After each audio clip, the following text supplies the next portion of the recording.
T'as une minute? On va parler vrai. Aujourd'hui, en Occident, l'enfant est devenu roi. Il décide de tout. Ce qu'il mange, l'heure à laquelle il se couche et même parfois, s'il veut être un garçon ou une fille. Les parents n'osent plus dire non. Parce que l'école, les médias et les militants leur disent que l'autorité, c'est une oppression.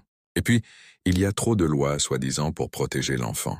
Tellement de lois que parfois les parents n'osent même plus éduquer leurs enfants. La moindre correction est vue comme de la violence.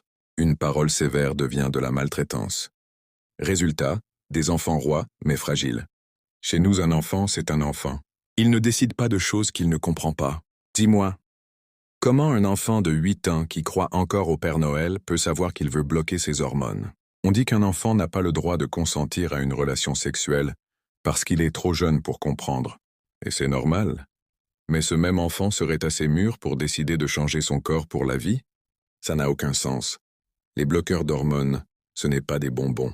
Ça peut détruire tes os, te rendre stérile, te couper ta libido pour toujours. Et ça, à 8 ans. Le problème, c'est aussi la démission de certains parents. Par peur d'être jugés, par peur d'être transphobes, ils disent oui à tout, même à des décisions qui vont marquer leur enfant à vie. Depuis quand un enfant décide de tout?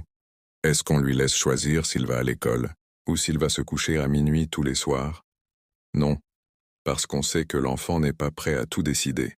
Mais sur la sexualité, tout à coup, certains disent « laissez-le choisir ». Et pourtant, beaucoup constatent une chose. Les parents d'avant, qui élevaient avec fermeté et cadre, ont souvent produit des adultes plus solides, plus respectueux et moins perdus. Pas parfaits, mais pas complètement déboussolés.